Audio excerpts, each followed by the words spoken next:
Hola, buenas a todos, ¿qué tal? ¿Cómo estáis? Buenos días, mi nombre es Manu o Manuel Jiménez. Soy doctor internacional en biomedicina y oncología e inmunología, oncoinmunología, y nada, seguramente a lo mejor me conoceréis de otras asignaturas como la biología de tumores pediátricos, pero bueno, en cualquiera de los casos, hoy nos ocupa la clase centrada en terapia génica en hematología pediátrica y bueno, vamos a hacer un barrido por todo lo que se conoce o todo lo que podemos llegar a inferir sobre esta parte, ¿no?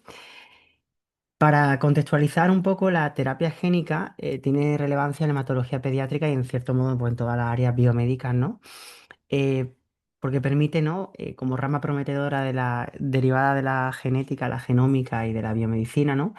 Como el tratamiento de la enfermedad de la sangre, ¿no? Y se basa en una modificación genética de estas células para corregir y o prevenir la enfermedad, ¿no? En el caso de que todavía no exista una sintomatología patente, ¿no? En algunos casos de este tipo de terapia se utilizan las células madre hematopoyéticas, que son las células que producen los diferentes precursores de las células de la sangre.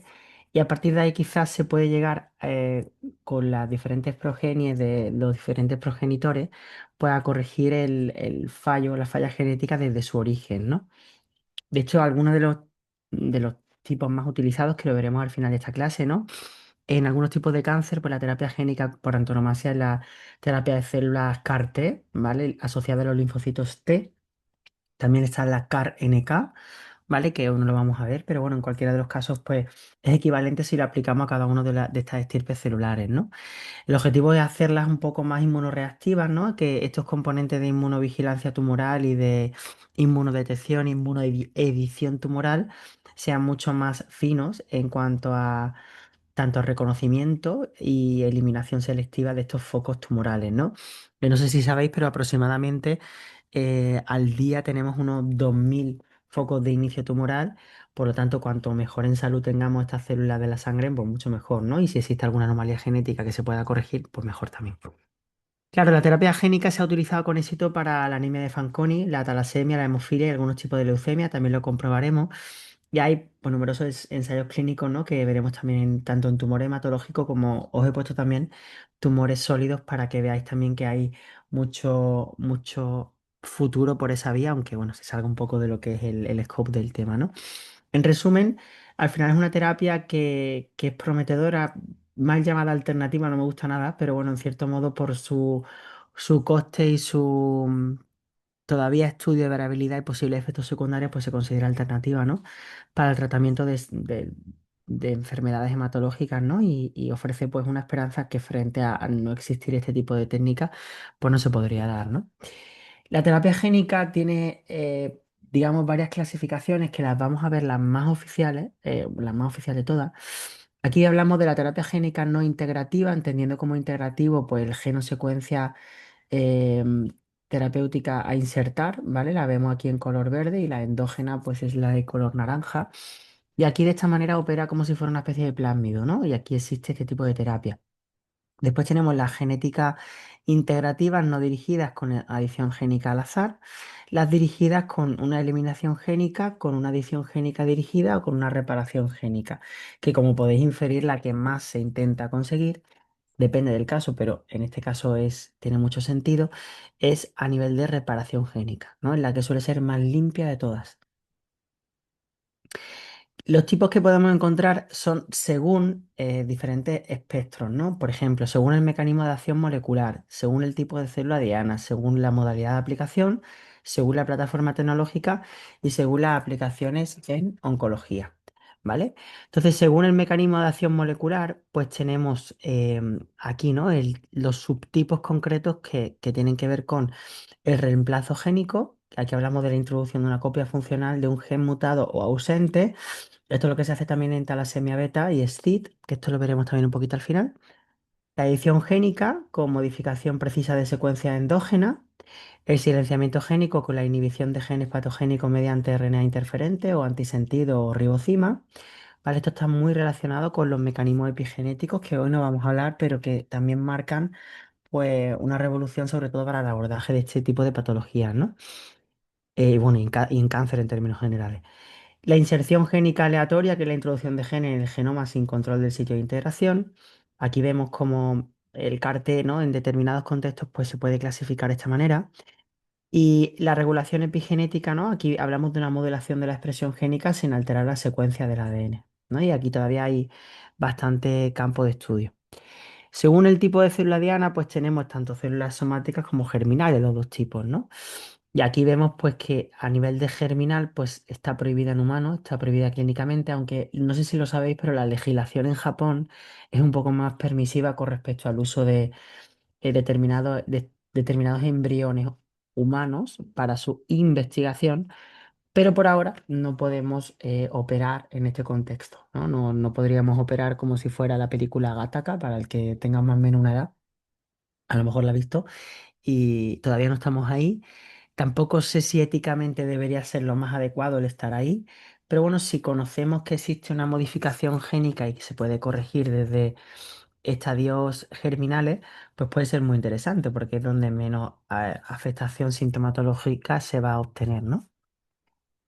Según la modalidad de aplicación, pues tenemos ex vivo, extraídas del paciente y modificadas en laboratorio y reintroducidas, ¿no? Y podemos también tener vectores in vivo, que aquí hablamos de vectores que, bueno, hablamos de una edición administrada directamente al cuerpo, ¿vale? Que de hecho de esto hay muchísimo boom porque vaya, a finales de 2025 con la técnica de CAR-T se ha conseguido precisamente intentar abaratar costes en la técnica, que era uno de los objetivos, y también la especificidad, ¿no?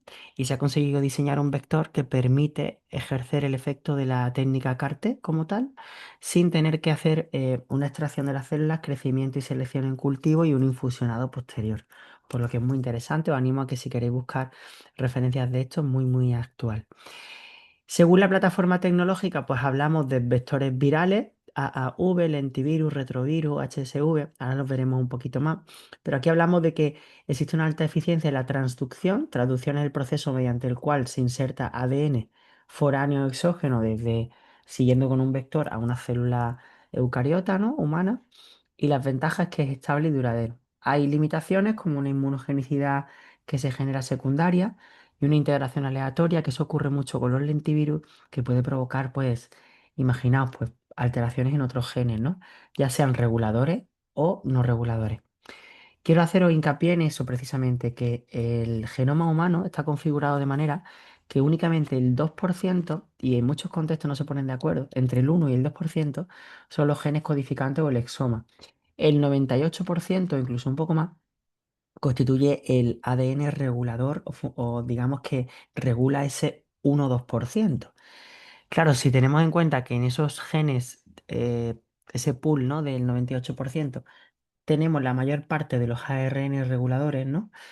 Y también tenemos a genes reguladores, pues bueno, si se produce la inserción en esta región, que hay más probabilidad, solo por porcentaje, pues imaginaos la que se puede liar entre nosotros, ¿no? Entonces, precisamente por eso hay que intentar definir muy bien los vectores virales.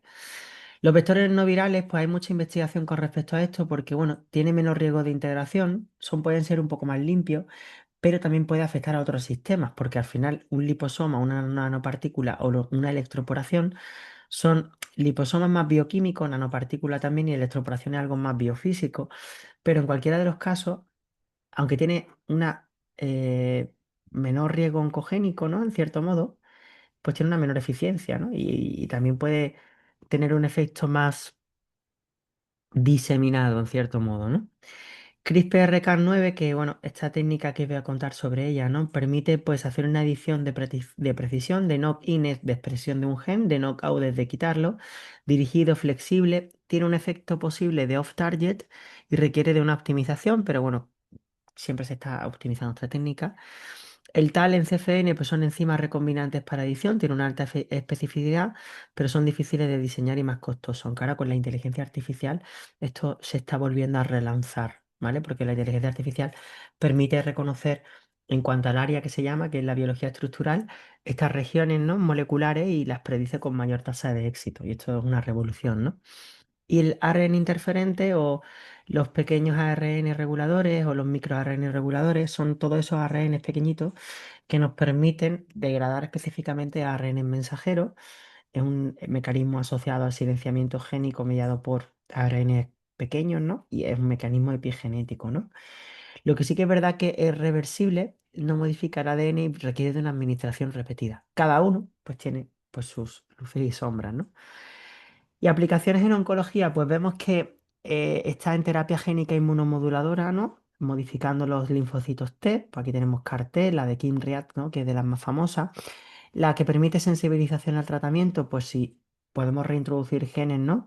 Que restauran esa sensibilidad, como el TP53, que es el gen para el P53. Inmunoestimulantes locales in situ, ¿vale? Vectores virales que inducen expresión de citocinas en el tumor. Oncolíticos modificados genéticamente, como virus que infectan y lisan células tumorales selectivamente, o la inhibición de oncogenes, como MYC o BCL2 o BRCA2, ¿vale? Aquí hay muchos y están sobre todo en desarrollo, ¿vale? Sobre todo porque todo lo que tiene que ver con las estrategias basadas en silenciar oncogenes o en potenciar genes supresores de tumores, generalmente, no siempre, puede conllevar la alteración de unas vías de traducción de señales asociadas, ¿no? Y como sea alguna vía de traducción, por ejemplo, me lo invento como Sonic o como Wnt, pues eso puede provocar pues, que se haga unas reactivaciones tumorales o que el tumor se convierta más en un fenotipo de célula madre. Y ahí, pues, generalmente el desenlace es peor. Entonces, todo esto está en estudio también, en muchas ocasiones. Como resumen comparativo, pues aquí tenemos que las diferentes técnicas, ¿no? Y los criterios, ¿no? En cuanto a ADN modificado, pues la mayor parte de ellos sí, en la que no es en el silenciamiento y en la oncolítica variable. Vectores, pues aquí hay un mundo, ¿vale? No quiero que lo sepáis de memoria, pero hay algunos que están más implicados en la terapia de reemplazo, como el AAV y los lentivirus, y en la edición, pues el CRISPR, en silenciamiento, obviamente, pequeños ADN, perdón, ARN, ¿no? ¿Vale? Y aquí, bueno, que tengamos en cuenta esta tabla comparativa.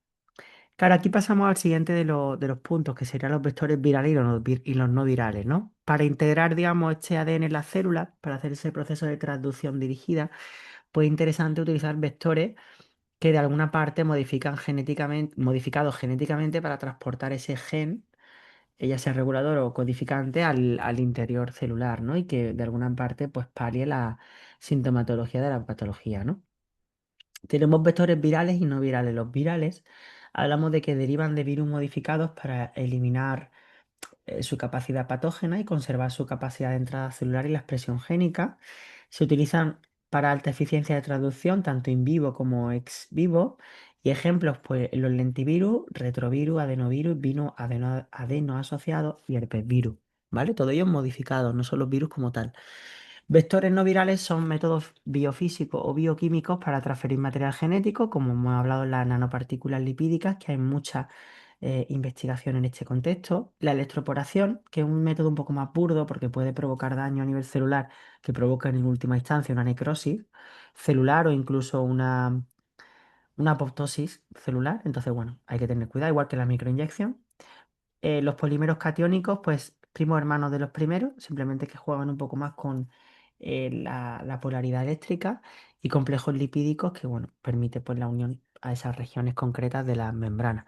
Si existen unas regiones denominadas microdominios de membrana, del inglés raft de membrana, estos complejos lipídicos pueden ser dirigidos. Y aquí hay mucha investigación, por si queréis buscar con respecto a esto, porque puede ser muy interesante en un futuro próximo. De hecho, sobre todo con todo lo que tiene que ver con la biología del trauma, intentar, em, digamos, mejorar la biología neuronal en procesos, sobre todo, pues, tanto traumáticos, ¿vale? Posteriores a un golpe o un trauma cerebral o posteriores a un trauma emocional, ¿vale? Es muy curioso todo esto, hay mucha investigación al respecto. También usados cuando se requiere menor inmunogenicidad, cuando se desea evitar la integración genómica, ¿vale?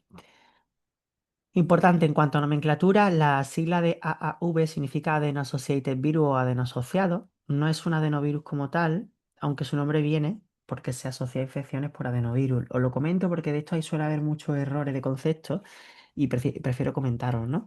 Entonces, el AAV que más se utiliza es el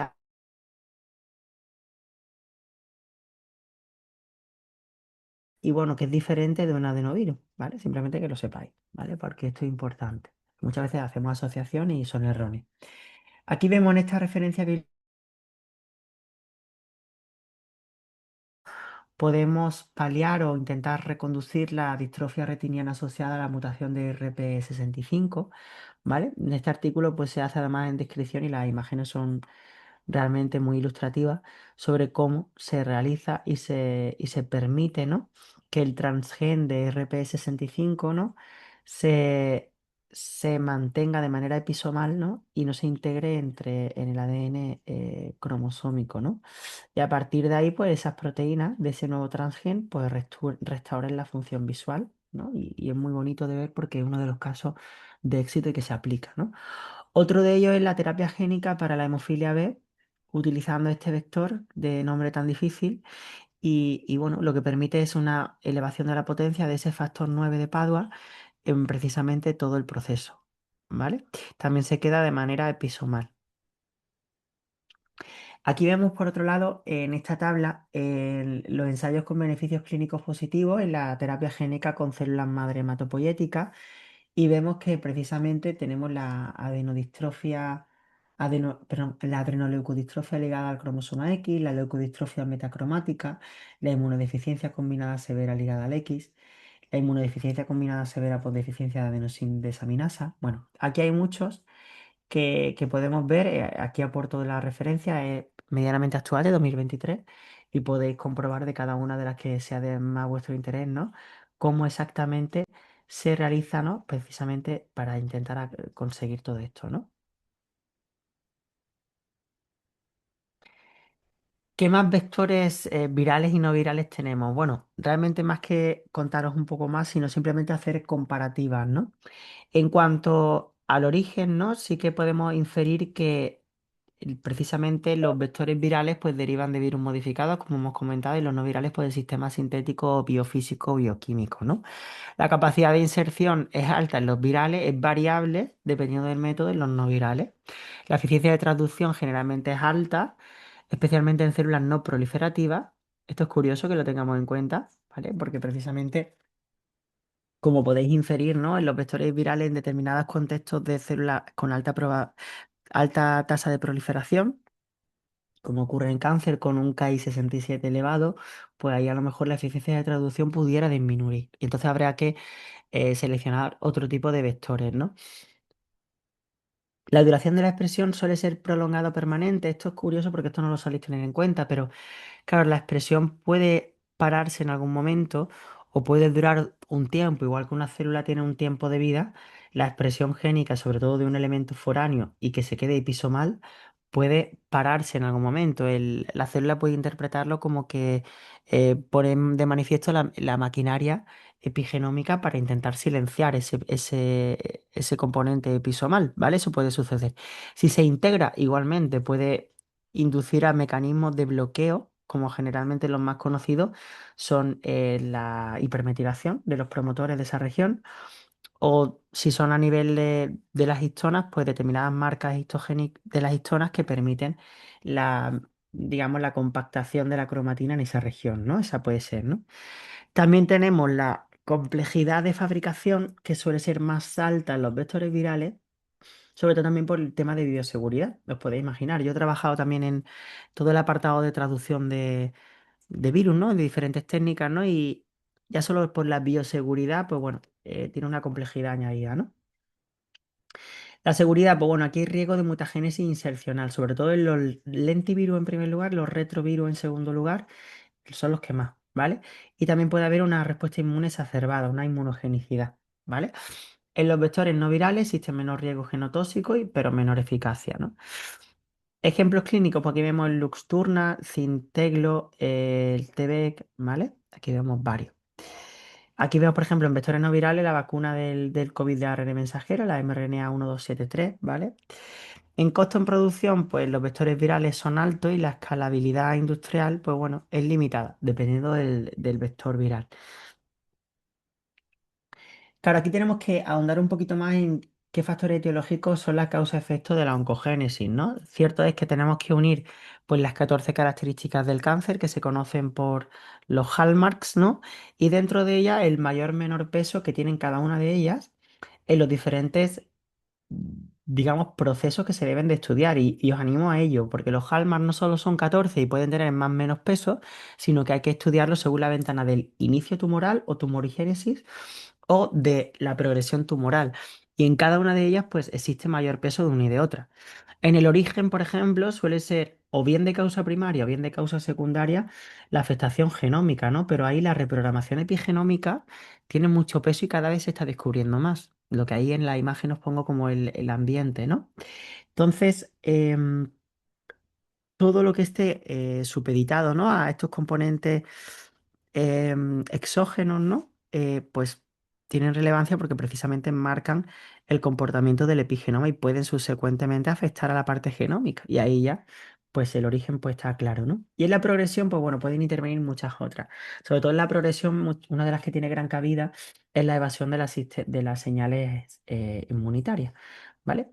Y bueno, que sepáis que todo lo que tiene que ver con hábitos de vida, exposición a tóxicos, no sé si lo sabéis, pero desde el año 2017 ya está publicado y bueno, y hay mucho, ahora mismo está en la cresta de la ola, ¿no? Todos los mecanismos epigenéticos se pueden heredar, se llama epigenética transpersonal o transgeneracional. Os animo a que lo busquéis porque precisamente los impactos que vivieron se ha demostrado hasta 5 generaciones, ¿vale? Si no más, porque se están haciendo metaestudios con hasta 12, pero todavía están en curso. Fijaos, lo que vivieron nuestros tatarabuelos o bisabuelos, y en España, por ejemplo, hay mucha carga, ¿no? De la guerra civil. Pues a nivel de hambruna, a nivel de impacto emocional, eso marca el patrón de metilación de determinados genes asociados a la biología del cortisol o del GHPA o de otros sistemas, ¿no? Fisiológicos o ejes fisiológicos que marcan la predisposición a determinados comportamientos epigenéticos o inmunológicos y por tanto una menor reactividad o inmunovigilancia con respecto a los focos tumorales, ¿no? Fijaos lo relevante, esto os lo comento porque no se suele hablar y está más que publicado, yo me dedico a ello y por eso os lo cuento, ¿no? Entonces, bueno, las terapias dirigidas siempre van enfocadas a estas 14 características del cáncer. Aquí os voy a marcar únicamente 10, porque no sé por qué he dejado el otro hallmark de los otros 4 que quedan, ¿no? Las 4 que quedarían serían la de la senescencia, el microbioma, la reprogramación epigenética y creo que era el microbioma polimórfico y me queda uno, pero bueno, las que son el resto de 10 son las inducciones de la proliferación, la evasión de las señales de crecimiento, la inmortalidad celular, que tiene que ver con la telomerasa, el espectro genómico, la evasión de la apoptosis, la evasión del sistema inmune y la inflamación, que va muy de la mano, la desregulación energética, que va muy regulado a la mitoepigenética, es decir, a todo lo que tiene que ver con la biología mitocondrial y todo lo que tiene que ver con el componente de la epigenética mitocondrial, que eso es otro melón, la inducción de la angiogénesis, la invasión y metástasis. Todos estos mecanismos tienen al menos estrategias terapéuticas o nuevas terapias dirigidas precisamente a ello, ¿no? El objetivo fundamentalmente es, en el caso de hacer una estrategia fundamentada en potenciar, en caso de cáncer, un gen supresor tumoral, pues sería en ese aumento intentar revertir en la medida de lo posible la patología tumoral. En el caso de ir hacia un oncogen, pues si lo conseguimos bloquear o silenciar, pues conseguimos igual esa reversión. Y en el caso de la terapia génica, como puede ser el CAR-T o CAR-NK, pues lo que nos permite es precisamente potenciar nuestras propias poblaciones linfocitarias que nos ayuden a reconocer los focos tumorales y eliminarlos de manera mucho más selectiva. Es decir, mejoran la inmunodetección, la inmunovigilancia y la inmunoedición tumoral. Esos 3 términos. ¿Vale?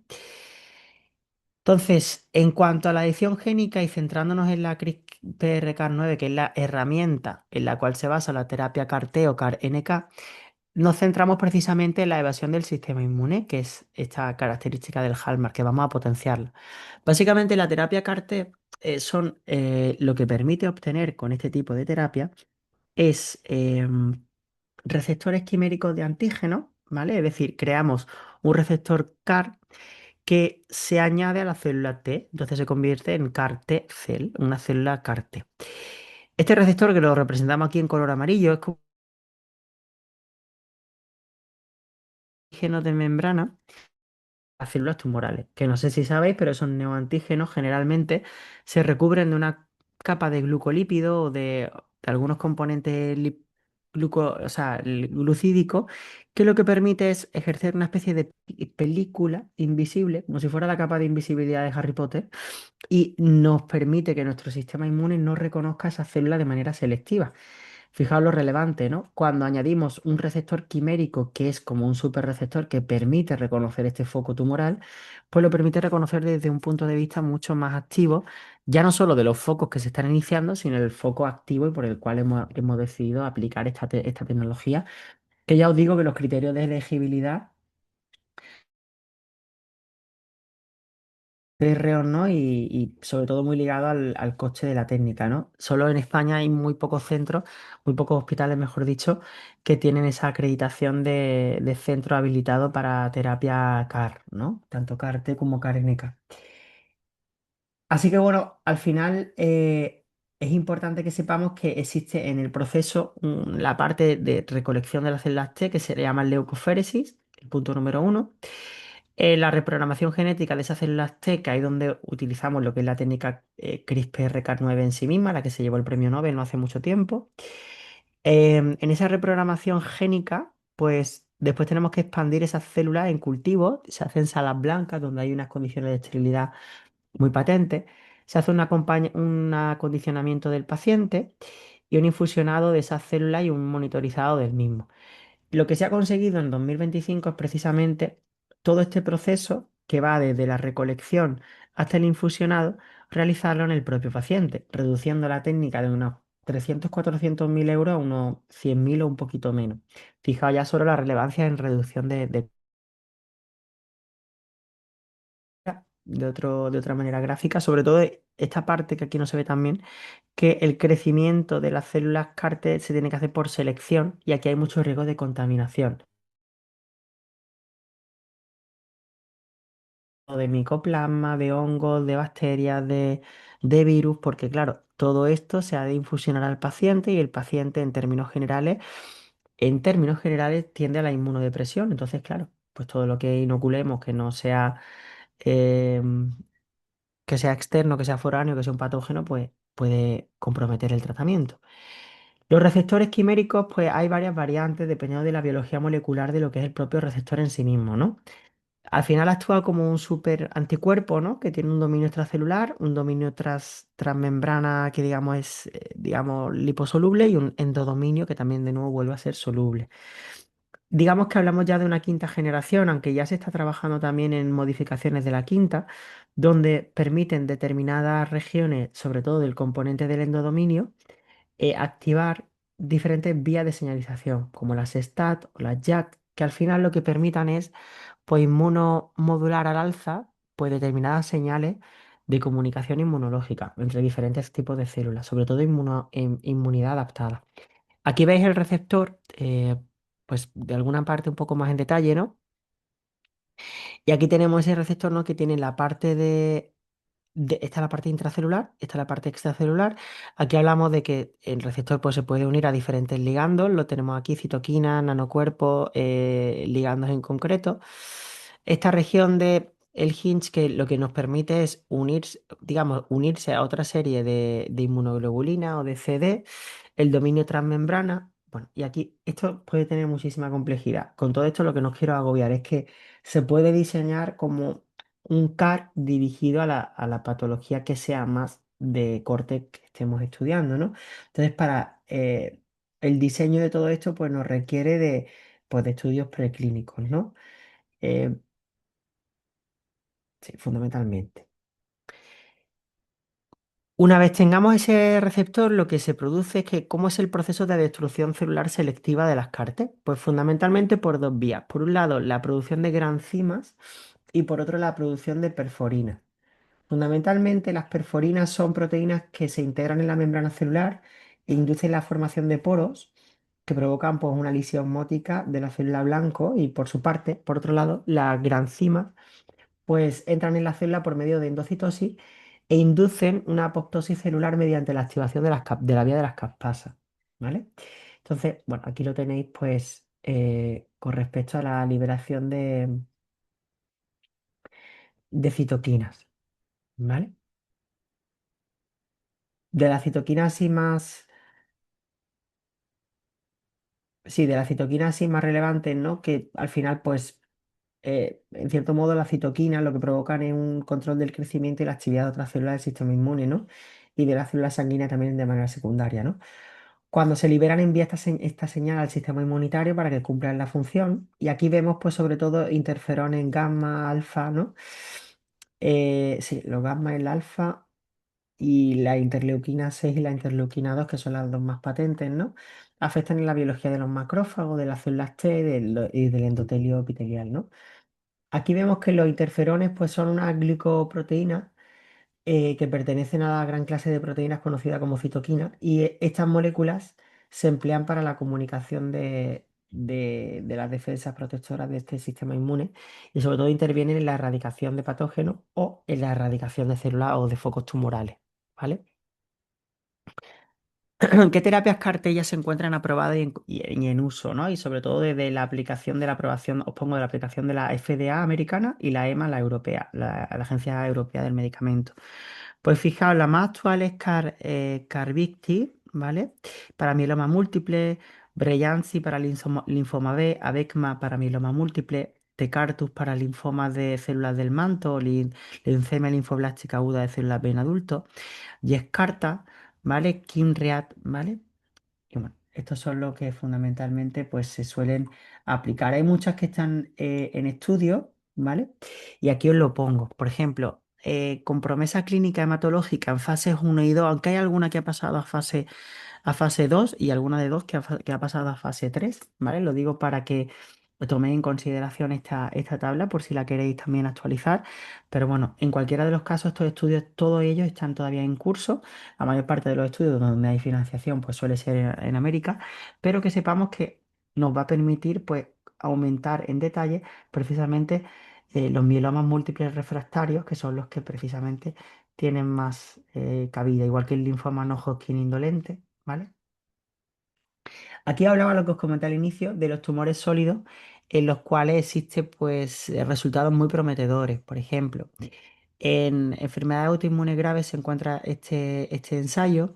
En cáncer gástrico avanzado, este es uno de los que ya se encuentra en fase 3, ¿vale? Lo digo por si lo queréis buscar, porque este de hecho tiene muy prometedor en tumores sólidos y tiene baja toxicidad, además fuera del tumor, es muy interesante, ¿vale?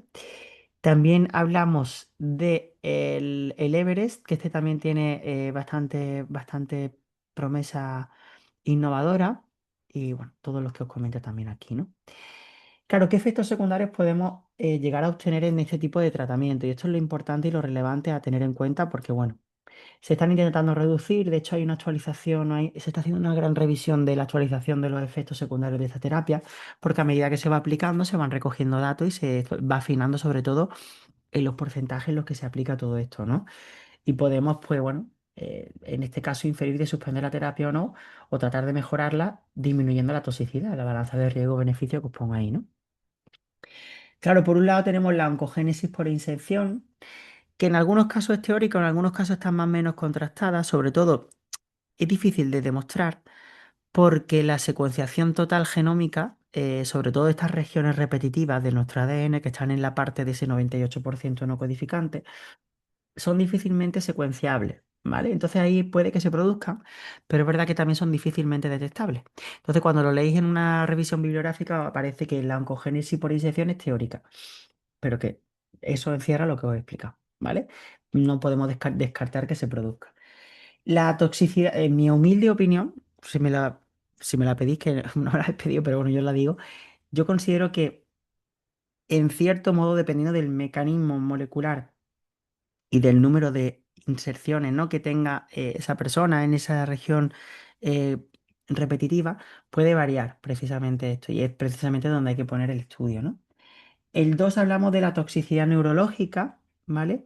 Puede provocar confusiones, delirios de cualquier tipo, afasias o incluso convulsiones o trastornos de cualquier tipo, ¿no? A nivel neurológico.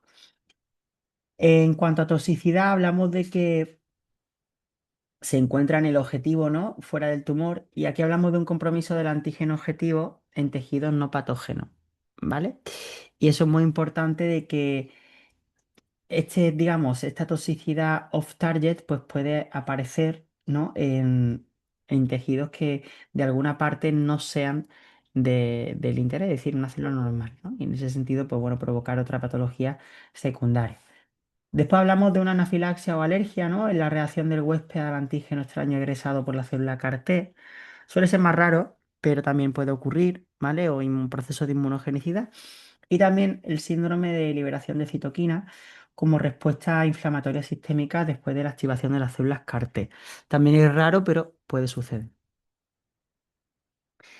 Bueno, ¿qué aplicaciones clínicas podemos encontrar en este punto? Pues bueno, aquí tenemos con respecto a la anemia de células falciformes, el Casgevy y el Lyfgenia, ¿no? Aquí tenemos que el Casgevy, al ser la primera terapia aprobada que utiliza la tecnología CRISPR-Cas9, pues representa un avance significativo en la medicina de precisión, ¿no? Y su enfoque se basa en aumentar la producción de hemoglobina fetal y ofrece una alternativa prometedora para pacientes de anemia falciforme y beta-talasemia. Lyfgenia pues, utiliza esta tecnología más establecida mediante vectores antivirales, lentivirales, perdón, y para inducir o introducir una versión funcional del gen beta-globina, ¿vale? Aunque ha mostrado eficacia en reducir los eventos vasooclusivos, la presencia de la advertencia de la caja negra por riesgo de neoplasia hematológica requiere de una evaluación, ¿vale? Esto es lo que es interesante que lo contemos. Amacasgevi fue aprobado en Europa para pacientes mayores de 12 años con beta-talasemia en 2023. Es reciente, ¿vale? Aquí tenemos esta tabla comparativa de cada una de ellas, ¿no? Así pues vemos que la eficacia clínica de Casgevy, que es lo que más me gustaría resaltaros, ¿no? Es del 93,5% de los pacientes sin crisis vaso-oclusiva durante al menos 12 meses en seguimiento de 24 meses, ¿no? Frente al Lisgenia, que tiene el 88% sin evento vaso-oclusivo entre 6 a 18 meses post infusión. Cierto modo pudiera ser relativamente equivalente, aunque son dos maneras muy diferentes de hacerlo, ¿no? Casgevy por CRISPR-Cas9 edición génica, es decir, una técnica un poco más limpia, y Ligenian lo hace por transferencia génica mediante vector lentiviral, ¿vale? Ya cuando vemos los efectos adversos comunes, bueno, aquí hablamos de mucositis, náusea, dolor musculoesquelético, neutropenia febril. En el caso de la Ligenia, pues hablamos de estomatitis, de neutropenia febril. Como podéis ver, de alguna parte, trombocitopenia, ¿no? Son efectos asociados al acondicionamiento del vector viral, ¿vale? Y estos de alguna parte pueden revertir, ¿vale? En el caso de la Ingenia requiere de un monitoreo continuo y en el caso de Casgevy pues requiere de un monitoreo continuo para evaluar la eficacia y posibles efectos adversos tardíos, pero suele ser menos tóxico en ciertos términos generales Casgevy.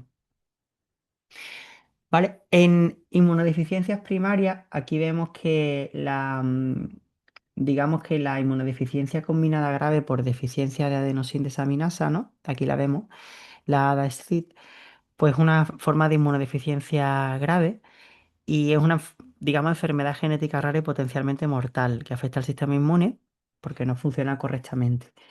En este sentido, pues se desarrolló Strimbelis, que se aprobó en 2016 en la EMA.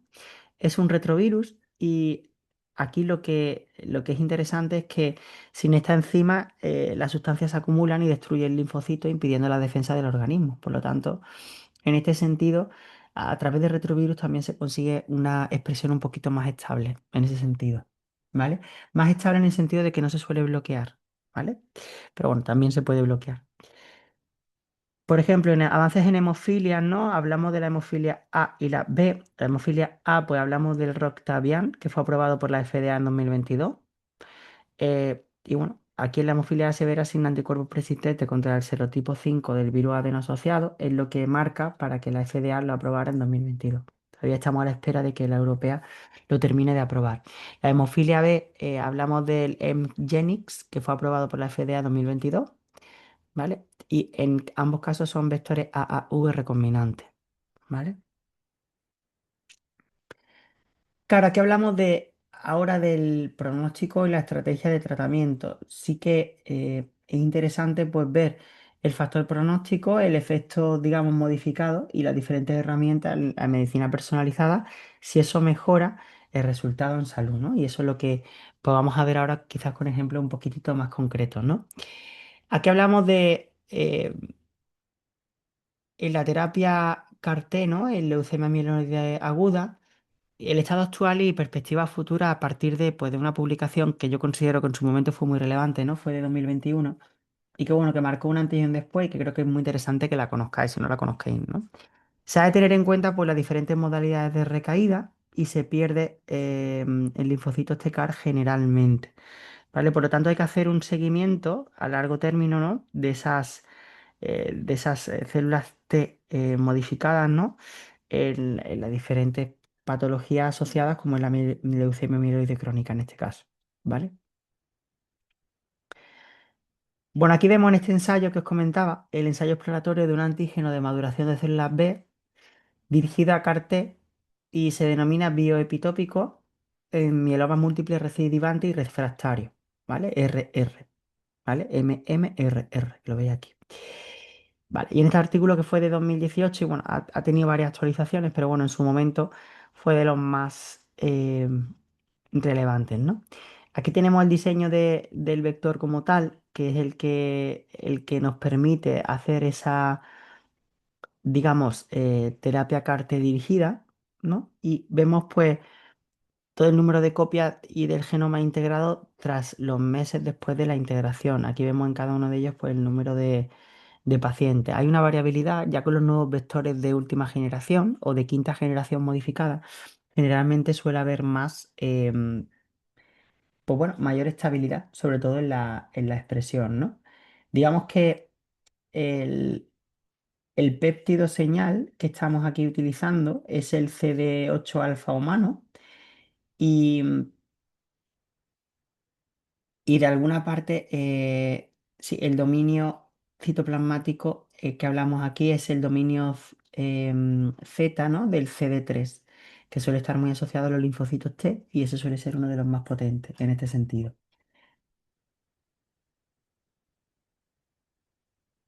Vale.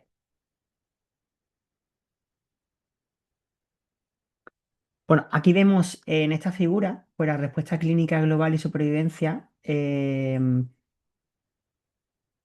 con respecto a, pues, bueno, todo lo que, la duración de la respuesta al tratamiento y los diferentes estadiajes, ¿no? Aquí vemos la supervivencia por infusión en 17 casos, ¿vale? También tanto en las figuras B y en la C, y sobre todo también en la A. Y claro, vemos la eliminación de la enfermedad en varios casos representativos, ¿vale? En algunos de ellos pues se produce una recaída o una recaída progresiva de la enfermedad, ¿vale? Pero en muchos de los casos es que existe una respuesta completa, ¿vale? De remisión, ¿vale? En el RJ01, que lo tenemos por aquí, ¿vale? Se produce una remisión completa, ¿vale? Igual también ocurre en este paciente y en este paciente en cierto modo, ¿no? Y a partir de ahí, pues se fueron estudiando, digo, fue uno de los artículos muy relevantes porque se vio precisamente para la mejora de los receptores, ¿vale? Y no por haber inoculado uno, pues te exime de inocular otro o de poder tener este tipo de mejoras, ¿no? Después, en la figura B lo que vemos es la detección por citometría de flujo por precisamente, perdón, se ha ido para adelante. Precisamente lo que vemos es 2 meses después se comprueba la eliminación de las células tumorales y aquí vemos precisamente en este recuadro, ¿no? Que se produce una eliminación muy selectiva, muy patente de las mismas, ¿no? Vale, aquí vemos precisamente en este paciente que se está realizando y aquí vemos otro de los pacientes, ¿no? Aquí vemos la respuesta clínica global y supervivencia en todos estos elementos. Aquí en la E vemos el cambio de concentración de la proteína M en plasma, ¿vale? Con la última evaluación al día después de un año después de la infusión, del infusionado. En F vemos la curva que muestra el tiempo hasta la progresión después del infusionado y las marcas de verificación indica este momento de la censura de datos que es en el último seguimiento. Y el que habla de la curva que muestra los datos de supervivencia global censurados en el momento del último seguimiento, que también pues muy prometedor, sobre todo porque hablamos de 18 meses frente a lo contrario, ¿no? Aquí vemos en esta figura la respuesta de las lesiones extramedulares. En A vemos al paciente RJ02 que presentó un plasmocitoma en la frente medio año después del inicio de la enfermedad. El tumor se agrandó gradualmente y duró casi 3 años, aunque había sido tratado con 3 líneas de medicamento y, y la resonancia magnética craneal en el examen, pues confirmaron células de mieloma en el tumor. Y 4 meses después de la infusión de las células CAR-T, pues el plasmocitoma se redujo y no se observaron lesiones ocupantes ni células plasmáticas en el sitio original. Fijaos, en solo 4 meses.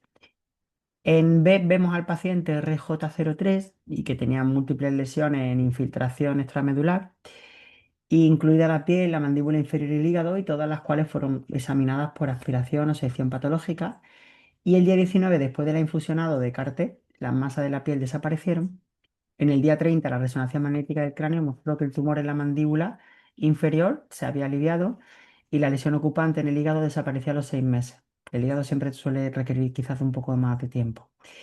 Los círculos rojos discontinuos con flechas amarillas indican las lesiones tumorales, ¿vale? Para que lo veáis. Fijaos qué prometedor y qué interesante, ¿no?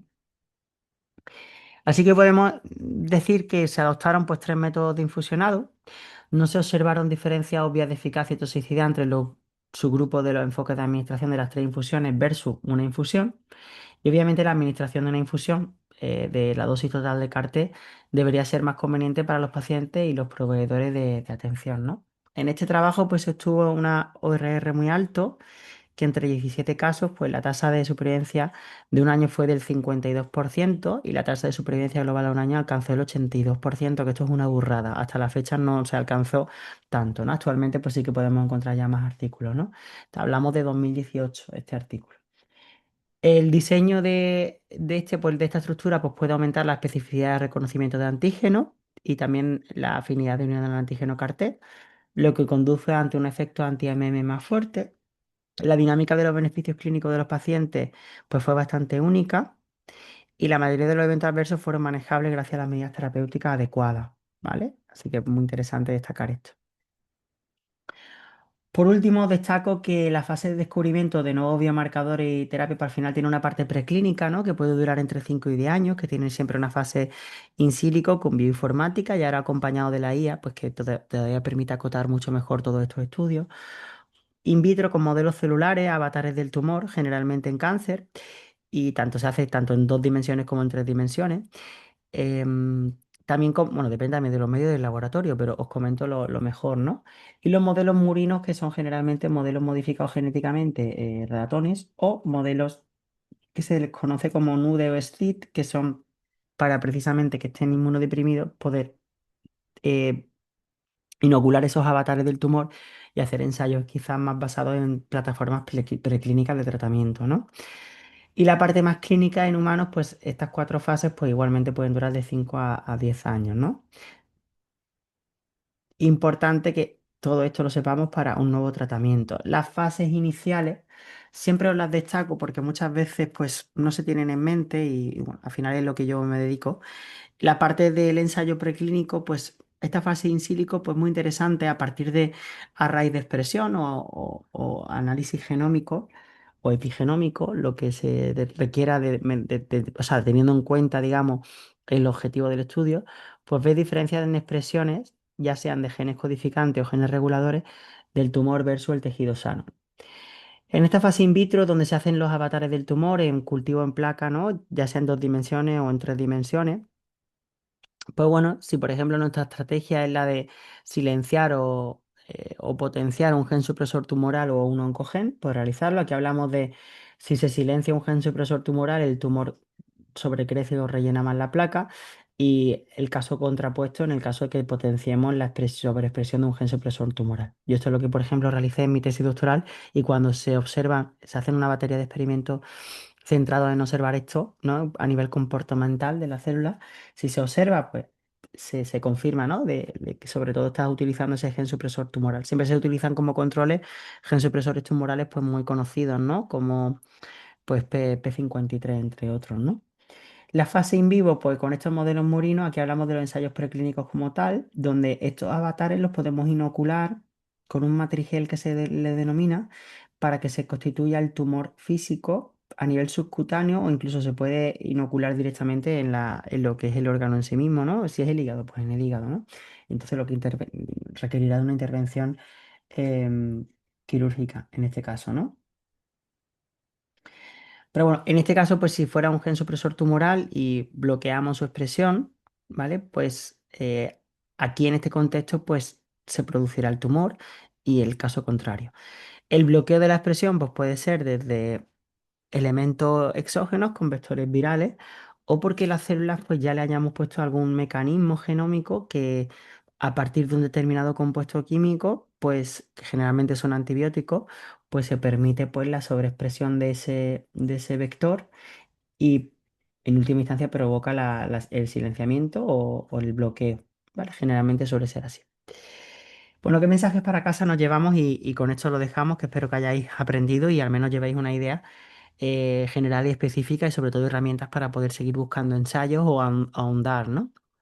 Y es que las terapias CAR-T pues representan la forma más avanzada de inmunoterapia personalizada en cáncer hematológico y consisten en modificar genéticamente linfocitos T del propio paciente para que reconozcan y destruyan células tumorales, específicamente aquellas que expresan antígenos como CD19, ¿vale? Es uno de los que generalmente se utiliza.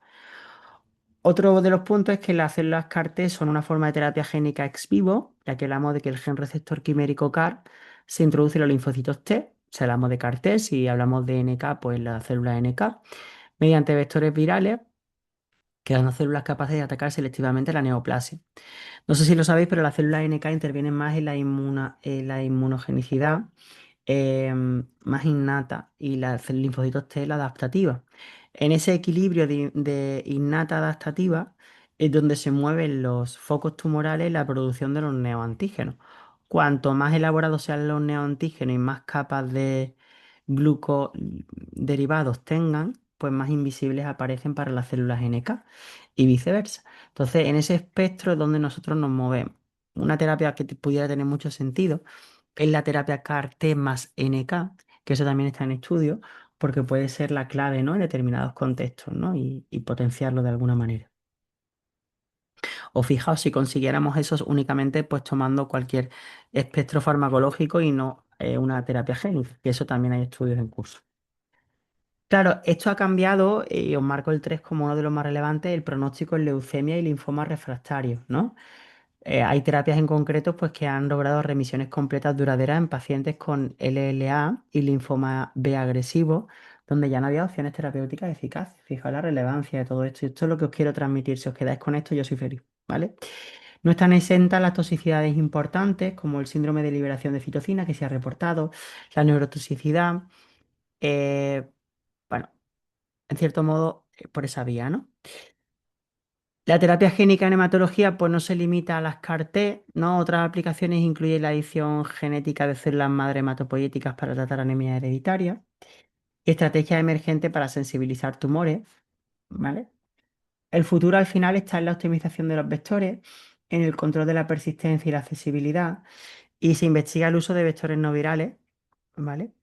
E interruptores de seguridad genético y producción descentralizada. Esto de interruptores de seguridad, bueno, va muy ligado a mecanismos epigenéticos y el objetivo al final es reducir costes, ampliar indicaciones y aumentar el acceso global y sobre todo reducir pues, esos efectos secundarios, ¿no? Todavía existen desafíos clínicos y logísticos, sobre todo el coste es muy elevado, pero bueno, ya os digo que mantengáis el foco en que se están diseñando precisamente vectores virales que permitan recrear todo lo que sucede ex vivo en una placa, en una sala blanca, en una placa de cultivo, ¿no? Cuando hacemos esa extracción de la célula, la leucoaféresis, ¿no? Se está intentando conseguir con éxito, ya desde 2025 la última de las publicaciones, además finales, o sea, muy, muy reciente. Y yo creo que el cambio lógico de las terapias CAR es precisamente inocular mediante inyección, una inyección que lo difícil y lo caro será hacer esa inyección personalizada, ¿vale? Para el paciente, pero que permita tener vectores virales dirigidos específicamente a que dentro del propio paciente se pueda realizar esa edición génica. Aquí es donde están evaluando en mayor medida la toxicidad, porque eso puede tener menor toxicidad o menor efecto. Aquí es donde está la variabilidad. Digamos que el papel, y os quiero destacar esto también como punto final, ¿no? El papel del equipo multidisciplinar es fundamental. Yo como biomédico Yo trabajo siempre en equipos multidisciplinares con oncólogos, biomédicos, biólogos, técnicos de laboratorio de anatomía patológica, de laboratorio clínico y biomédico, farmacéuticos, especialistas más en genómica, especialistas más en epigenética, especialistas más en hematología, especialistas más en inmunología. Y es verdad que cuesta constituir un equipo multidisciplinar, pero que es esencial para que precisamente todo esto avance y para que en estas reuniones, que yo las he vivido también y os lanzo esto por si lo habéis vivido, pues que se intente fomentar, si no la presencialidad, al menos el que todo el equipo médico o biomédico o biocientífico pues forme parte de igual manera en el proceso. Porque muchas veces no se tiene esa misma jerarquización de los procesos y ocurren, pues Dios no lo quiera, pero ocurren determinadas negligencias o ocurren determinadas cuestiones que se pudieran haber paliado si se tuvieran en cuenta opiniones o estrategias más propias a lo mejor de otras especialidades, como las especialidades más biocientíficas, más inmunológicas, ¿no? Entonces, bueno, yo ahí os lanzo también esa idea porque creo que es esencial y yo he vivido muchas circunstancias y he trabajado en varios hospitales pues, como para poder decir esto y creo que os puede llegar a servir. Así que muchas gracias por vuestra atención. Si tenéis cualquier duda, ya sabéis, lo podéis escribir a través del foro y mucho ánimo para el examen y para todo. Un saludo.